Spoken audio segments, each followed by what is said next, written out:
Assalamualaikum warahmatullahi wabarakatuh. كثيرا طيبا مباركا فيه مباركا عليه كما يحب ربنا ويرضى. يا ربنا لك الحمد كما ينبغي لجلال وجهك الكريم ولعظيم سلطانك، حمدا كثيرا ولا يحمد على مكروه سواك سبحانك. أشهد أن لا إله إلا الله وأشهد أن محمدا عبده ورسوله. اللهم صل على سيدنا محمد وعلى آل سيدنا محمد وسلم تسليما كثيرا. أما بعد، pertama-tama saya mengucapkan Assalamualaikum warahmatullahi wabarakatuh. Terima kasih Ustaz Ahmad Bashir yang memberikan kepada saya kesempatan untuk bisa menyampaikan, walaupun apa yang beliau sampaikan jauh lebih bagus daripada apa yang saya mau sampaikan. Karena dia sudah sampaikan, makanya tidak ada yang saya mau sampaikan.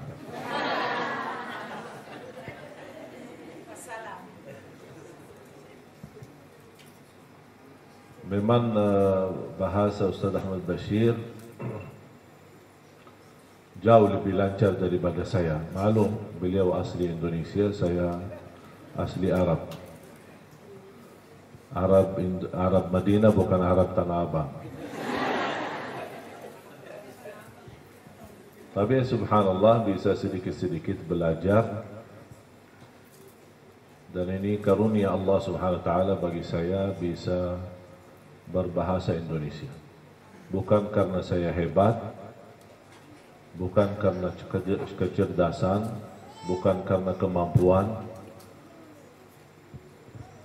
Itu murni taufik dari Allah subhanahu wa ta'ala. Subhanallah, coba bayangkan kalau kita melihat manusia semuanya yang hadir sama, di dalam mulutnya punya lidah, tapi gerakannya bisa beda, suara, beda bahasa,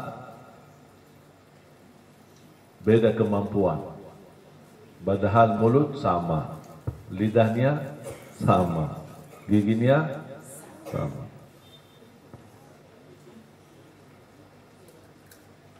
Itu salah satu dahsyat kebesaran Allah Subhanahu wa ta'ala. Membuat lidah ini di tengah tulang yang kuat, bibir yang menutupi mulutnya. Lidah adalah bagian dari daging, tapi begitu digerakkan keluar bahasa yang berbeda.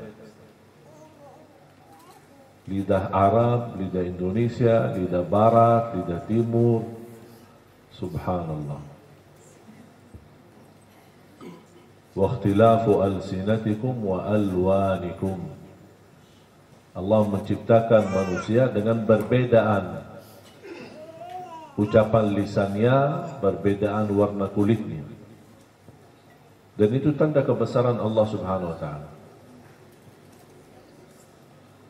Makanya saya setiap diberikan oleh Allah kemudahan menyampaikan ceramah, menyampaikan sesuatu, saya selalu ingatkan diri saya, hei Ali Jabir, itu dari mana kamu bisa gerakkan lidah keluar bahasa Indonesia?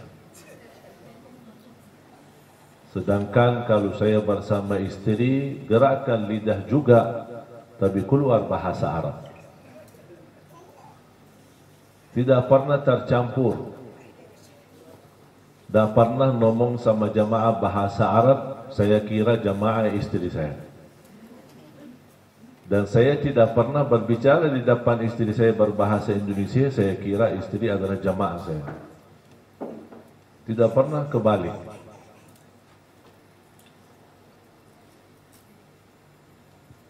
Berarti sebenarnya kalau kita fikirkan kemampuan manusia, tidak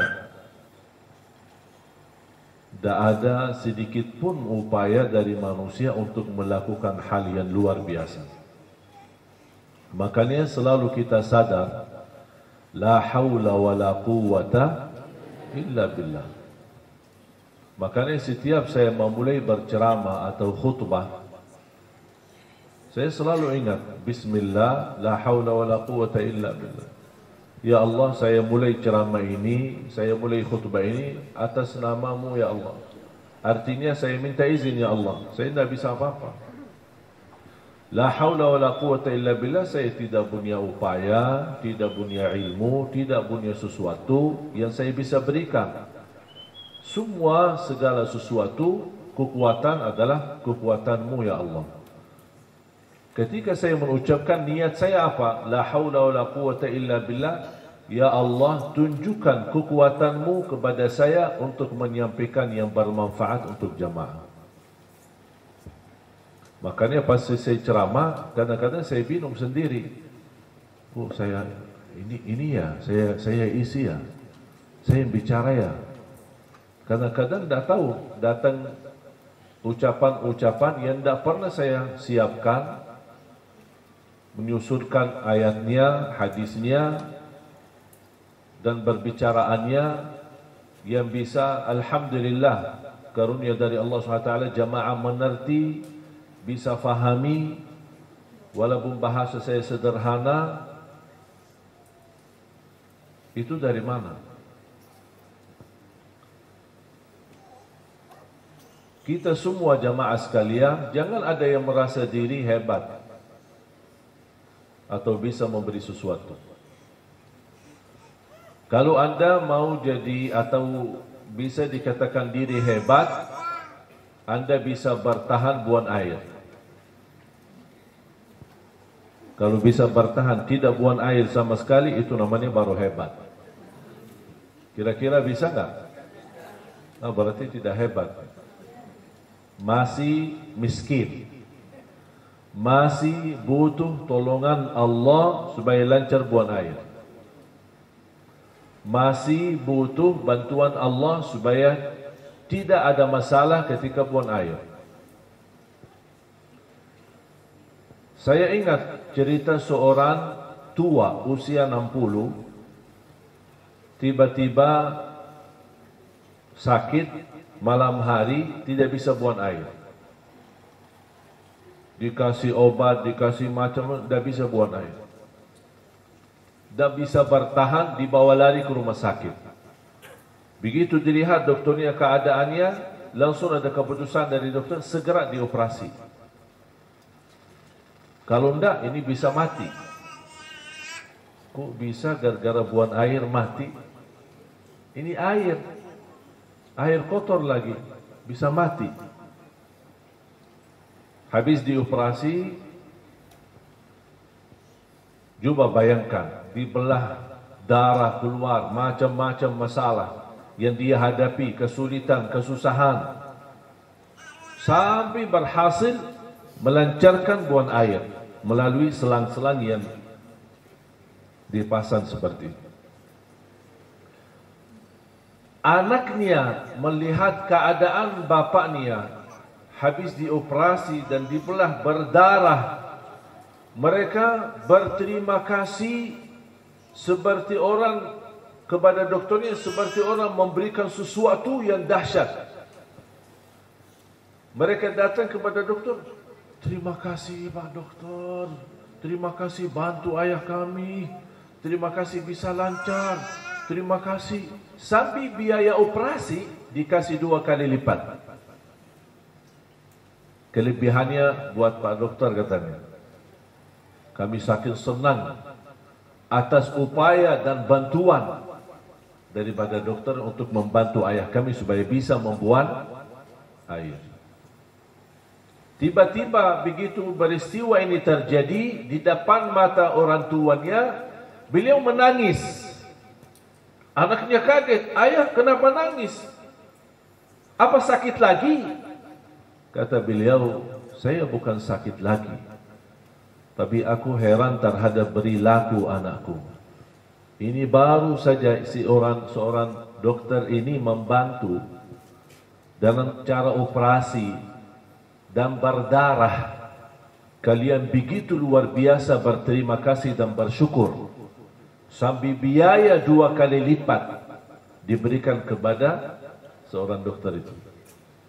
Aku sudah 60 tahun lancar-lancar saja, tanpa merasa beban, tanpa merasa susah. Siapa yang membantu saya selama 60 tahun? Kalau kita hanya ingin bersyukur, berarti kita belum mampu tumpus syukur nikmat lancar buang air. Itu aja, satu belum selesai, belum lunas mensyukuri nikmat itu. Coba kalau saya hitung nikmat yang lain, nikmat berfikir, nikmat mata.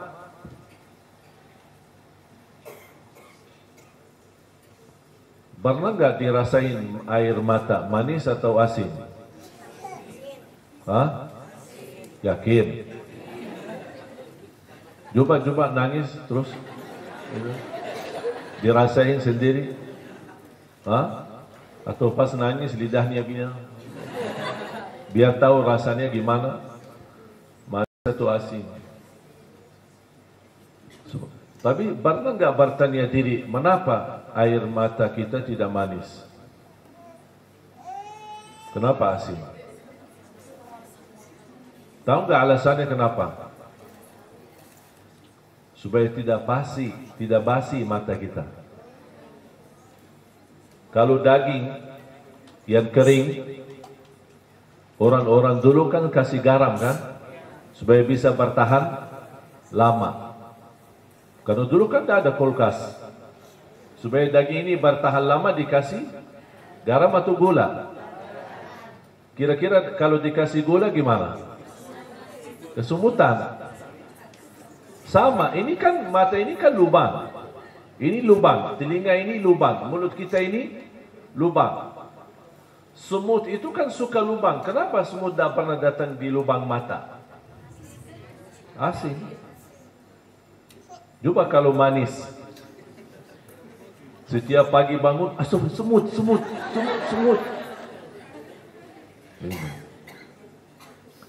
Nikmat tak pernah kita sadari. Ada satu cerita disebutin oleh ahli tafsir. Ada seorang yang beribadah kepada Allah 500 tahun dari umat-umat terdahulu. Berapa tahun? 5. Tak pernah berbuat dosa. 500 tahun ibadah, tak pernah ada satu dosa pun, tak ada. Allah tanya sama dia, kamu masuk surga karena amalanmu atau karena rahmatku? Dia merasa bangga. Ya Allah, aku capek 500 tahun ibadah, tak pernah saya membuat Allah murka, tak pernah membuat Allah marah. Saya tidak pernah melanggar. 500 tahun saya ibadah tanpa merasa lelah, tanpa merasa capek. Pantas saya masuk surga karena amalanku 500 tahun.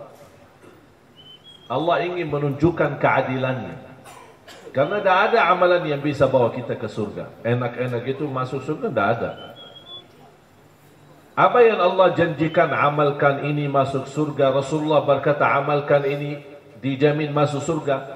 Ini semua karena karunia rahmat dari Allah. Memberikan istilahnya promo. Faham tak promo? Allah kasih tawaran. Mau enggak masuk surga? Promonya ini, amalkan ini. Barang siapa yang menjaga 12 rakaat sehari dan semalam, yang disebut oleh ulama sunnah qabliyah ba'diyah, totalnya 12 rakaat. Barang siapa yang menjaganya dapat rumah di dalam surga. Padahal kalau kita berfikir, ibadah belum tentu membawa kita ke surga. Tapi Allah yang menawarkan. Ketika Allah ingin menunjukkan kepada hamba yang merasa bangga karena dia beribadah 500 tahun dan bisa dia menjaminkan dirinya masuk surga, Allah kasih lihat Berapa banyak nikmat yang aku berikan. Kamu akui? Akui. Yakin? Tahu. Nikmatnya banyak. Ayo coba kita timbang satu nikmat saja. Diambil oleh Allah nikmat matanya. Ditaruh di timbangan dan buku amalan 500 tahun di satu timbangan. Mana yang lebih berat? Nikmat mata. Ternyata ibadah 500 tahun belum mampu melunasi syukur nikmat mata.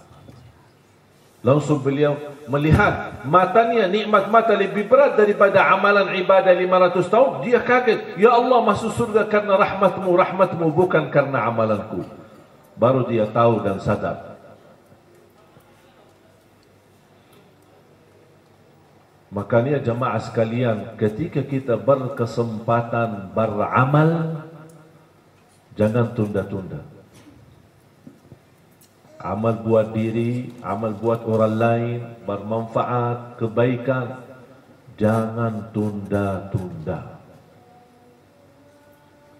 Ada uang 1.000, ada kesempatan kita bisa sedekahin 1.000, jangan ditunda.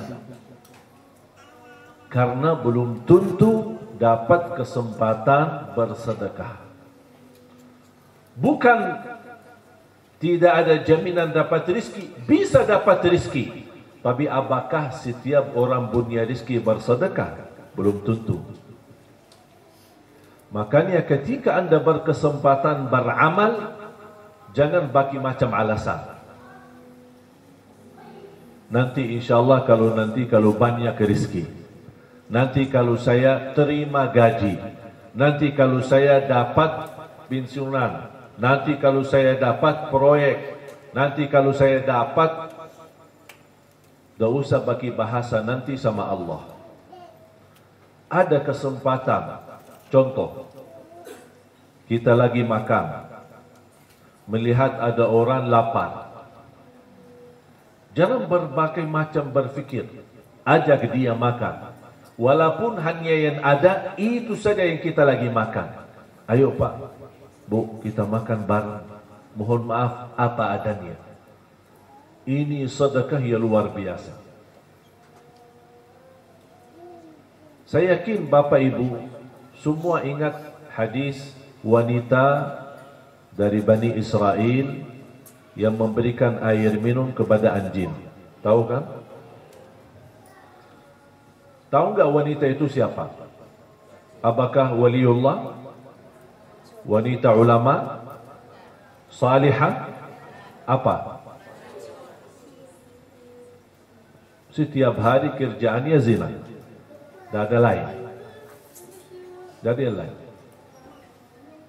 Berarti tidak punya kebaikan sama sekali. Coba lihat kalau Allah memberikan anugerah, jemaah sekalian, bisa satu amal menjadi sebab berubah nasib kita. Yang hidup kita selalu dosa maksiat, tapi ketika berkesempatan beramal dan kita segera melakukan amalan itu, Allah menurunkan hidayah dan menjadi sebab berubah kehidupan kita. Dan nasib kita dari menjadi ahli neraka dirubah menjadi ahli surga. Allah lihat wanita, melihat perbuatannya, memberikan berapa sih harga air minum? Segelas air minum. Bahkan tidak ada gelas. Tidak ada gelas, tidak ada botol. Dia turun, habis dia minum sendiri, dia naik dari sumur air.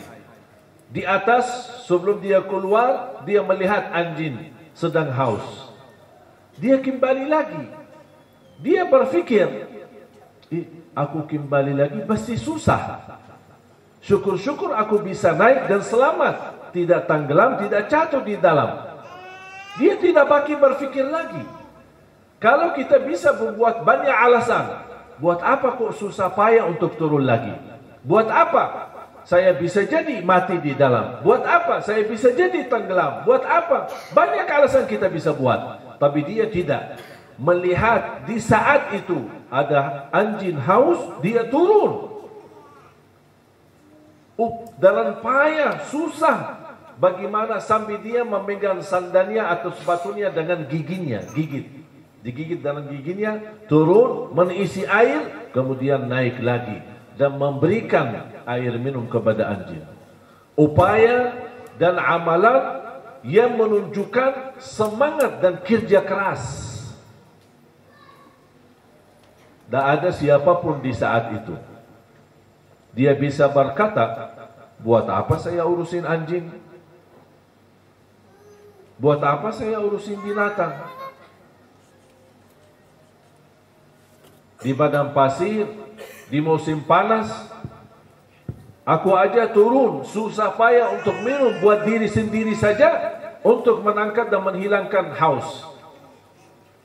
Udah cukup, buat apa saya pikirin yang lain? Tapi dia tidak mau pakai alasan.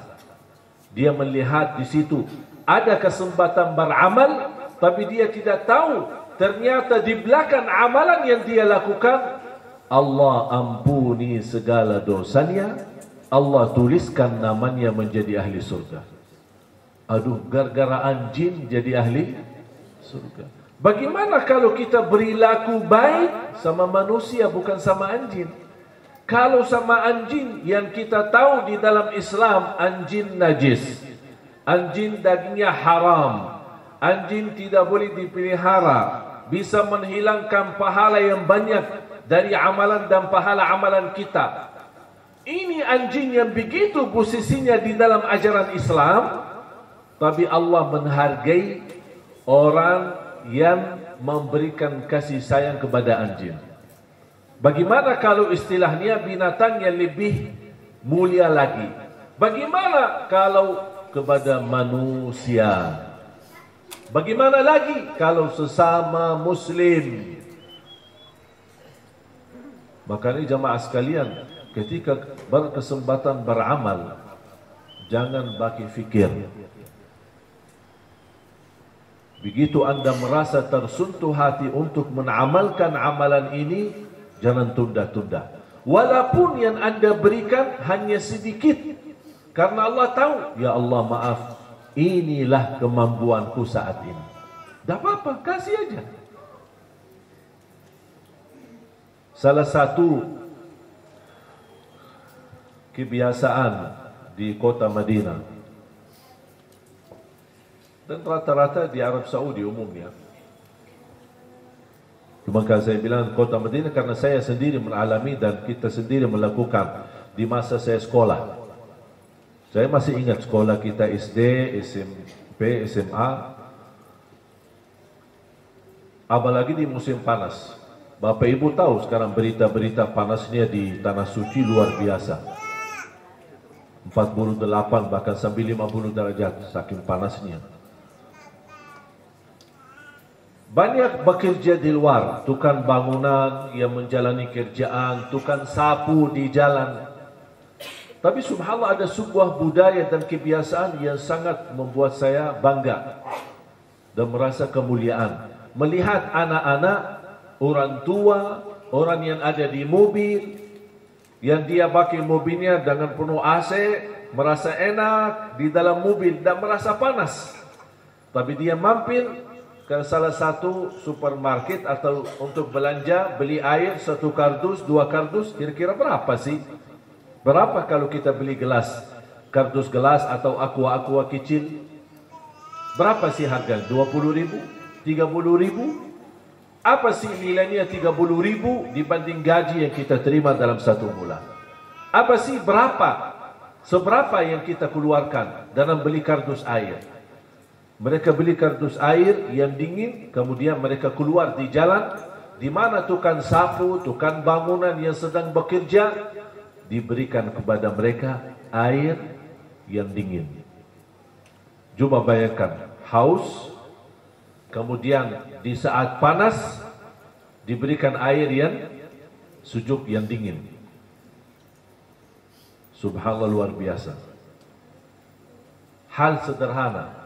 Makanya ada seorang sahabat datang kepada Rasulullah, Rasulullah, ibu saya meninggal, afa atasaddaqu anha? Kata Rasulullah SAW, tasaddaq anha. Boleh bersedekah atas nama ibumu yang sudah meninggal. Fa ayyu sadaqati afdal? Dia bertanya lagi, Terus mana sedekah-sedekah yang terbaik untuk ibuku yang sudah meninggal? Rasulullah SAW menjawab, saqiyul ma, memberi air. Kasih air.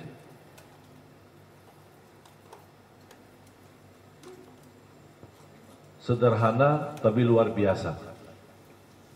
Coba sebulan sekali, tidak usah banyak-banyak. Sebulan satu kali beli kardus aqua, dan sambil anda jalan mau kemana, ketemu tukang sapu, kasih. Ketemu orang tukang sampah yang mendorong, ini dari mana-mana, jauh-jauh mereka sambil kerinang, kasih air. Itu kan kemampuan. Ada yang kemampuannya lebih besar, dia bisa kasih bok nasi misalnya, pas jam siang. Bok nasi, bok buat makanan pagi atau siang atau malam. Ini kembali kepada kemampuan kita masing-masing. Dan yang bisa menghilangkan haus seorang, insya Allah akan Allah hilangkan hausnya di hari kiamat. Jemaah sekalian dimuliakan Allah Subhanahu Wa Taala, karena sudah waktu, intinya kalau berkesempatan beramal, jangan tunda-tunda. Ada orang berkata, saya ingin beramal, tapi kemampuan saya terbatas, atau bisa dikatakan tidak punya kemampuan sama sekali untuk beramal. Alhamdulillah masih punya mulut untuk mengajak orang lain. Saya tidak bisa dengan harta sendiri, tapi saya bisa dengan mulut saya sendiri, mengajak orang lain yang saya kenal, yang barangkali kemampuannya lebih daripada saya. Itu juga akan terhitung sedekah atas namamu. Jadi bukan hanya orang yang mampu, kita juga mengajak orang lain, kita terlipat mendapatkan pahalanya. Makanya kita selalu wa ta'awanu 'alal birri wat taqwa, saling mengajak dalam kebaikan. Bukan hanya kita sendiri mengamalkan, tapi kita mengajak orang lain. Bahkan mengajak orang lain kita mendapatkan 2 kali lipat pahalanya buat diri kita, dan karena kita mengajak orang lain kita mendapatkan pahalanya. Waddalu 'alal khairi kafa'ili, orang yang mengajak kebaikan sama seperti orang yang melakukan kebaikannya sendiri. Ketahuilah jamaah sekalian, hidup kita sebentar, hidup kita singkat. Kemarin seorang sahabat saya, bisa dibilang guru saya, seumuran dengan saya, kita bisa bersama-sama dalam perjuangan Al-Quran. Beliau imam besar Masjid Qiblatain dan sudah berkali-kali datang ke Indonesia. Beberapa hari lalu sibuk dia mengurusi bapaknya yang sedang sakit. Ternyata subhanallah, ketika saya terima khabar, saya kira bapaknya yang meninggal. Ternyata anak yang sedang sibuk urusi bapaknya, dialah yang meninggal di usia yang sangat muda. Dunia ini menurut saya, dengan adanya kematian, menghilangkan semua impian-impian duniawi kita. Berjabat, hilang nikmatnya jabatannya dengan kematian. Kekayaan, tidak ada artinya kekayaan dengan menghadapi kematian. Semua hilang, bahagia, nikmat yang kita rasakan sudah hilang, tidak ada artinya. Makanya dunia ini tidak ada arti. Mengapa dunia ini tidak ada artinya? Karena diakhiri dengan kematian. Makanya kata ulama, apa arti daripada hidup yang ujungnya mati? Apa arti hidup yang ujungnya mati? Arti hidup yang sesungguhnya yang tidak ada kematian sama sekali. Itulah hidup nanti di surga, di akhirat. Itu kalau sudah dibangkit oleh Allah, tidak boleh mati lagi selama-lamanya. Dan kita tinggal milih Mau menjadi neraka, ahli neraka selama-lamanya, atau menjadi ahli surga selama-lamanya. Ketika sudah selesai hisab, ahli neraka masuk neraka, ahli surga masuk surga, Allah Subhanahu wa taala memanggil mereka dan Allah tunjukkan kematian ini dalam bentuk seekor kambing. Al-maut dibentuk dalam seekor kambing dan disembelih kematian itu. Allah tunjukkan, apakah kalian tahu kambing ini apa? Semua jawab, ahli neraka dan ahli surga. Inilah al-maut, kematian. Kata Allah, disembelih kematian itu. Cuf, kematian disembelih. Berarti kematian mati. Kematian sendiri mati. Habis itu kata Allah, ya ahlan nar hayatun fala maut, wa ya ahlal jannati hayatun bila maut. Wahai ahli neraka, hiduplah selama-lamanya, tidak boleh mati. Ya ahli surga, hiduplah selama-lamanya, tidak boleh lagi mati. Makanya jemaah sekalian, hidup kita yang sementara di dunia ini, manfaatkan, nikmatilah untuk menuju kehidupan yang lebih lama, yang lebih panjang, yang insyaAllah bahagia, selamat dunia dan akhirat. Semoga apa yang saya sampaikan bermanfaat. Mudah-mudahan kita terus semangat untuk selalu istiqamah mengamalkan kebaikan dengan ikhlas. Jangan anda yang berkata, saya masih belajar ikhlas. Lakukan saja. Apapun amalan salih, lakukan saja. Dan tuluskan niat. Kalau anda merasa belum sempurna, tak apa-apa. Terus beramal lagi. Terus beramal lagi. Sampai insyaAllah mendapatkan ikhlas yang sempurna. Tapi jangan menjadikan alasan, saya masih belum bisa ikhlas, saya masih belum sempurna, akhirnya kita berhenti beramal saleh. Jangan menjadi alasan. Belum bisa ikhlas, amal. Amal lagi, amal lagi, amal lagi, beramal lagi. Sampai insyaAllah ujung-ujungnya menjadi orang yang mampu dengan sempurna memberi yang terbaik dengan ikhlas. Qul inna salati wa nusuki wa mahyaya wa mamati lillahi rabbil alamin la syarika lah wa bidzalika umirtu ana minal muslimin. Semoga pertemuan ini membawa berkah untuk kita semua. Ilmu yang sama-sama kita belajar menjadi ilmu bermanfaat. Dan mudah-mudahan diberikan oleh Allah kemampuan untuk terus istiqamah mengamalkan amal salih. Istiqamah sampai akhir hayat. Istiqamah sampai dipanggil oleh Allah Subhanahu wa ta'ala dalam keadaan husnul khatimah. Saya tutupi hadis Rasulullah sallallahu alaihi wasallam bersabda, "Inna Allah idza ahabba 'abdan ista'malah." قالوا وكيف يستعمله يا رسول الله قال يوفقه في عمل خير ثم يقبضه عليه. Ada seorang berkata, saya sering mendengar Syekh Abdul Aziz bin Baz rahimahullah selalu berdoa, Allahumma sta'milni fi ta'atik, Allahumma sta'milni fi ta'atik, Allahumma sta'milni fi ta'atik. Karena tujuan hadis ini, barang siapa yang dicintai oleh Allah, akan Allah membukakan jalan untuk beramal salih. Ketika dia beramal salih, di saat dia melakukan amal salih tersebut, Allah cabut nyawanya. Itu yang dimaksud, Allah menghantarkan kita kepada husnul khatimah.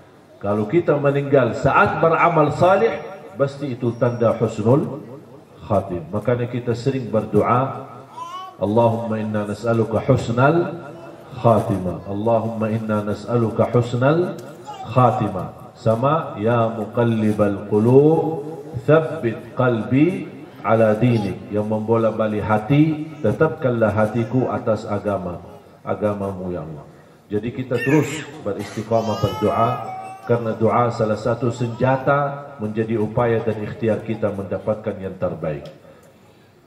بارك الله لكم وفيكم وعليكم، وأسأل الله سبحانه وتعالى أن ينفعنا بهذا المجلس. اللهم اغفر لنا ولوالدينا ولجميع المسلمين والمسلمات والمؤمنين والمؤمنات الأحياء منهم والأموات. اللهم علمنا ما ينفعنا وانفعنا بما علمتنا وزدنا علما وتقى. ربنا آتنا في الدنيا حسنة وفي الآخرة حسنة وقنا عذاب النار. وصلى الله على سيدنا ونبينا محمد وعلى آله وصحبه وبارك وسلم، والحمد لله رب العالمين. سبحانك اللهم وبحمدك أشهد أن لا إله إلا أنت أستغفرك وأتوب إليك. السلام عليكم ورحمة الله وبركاته.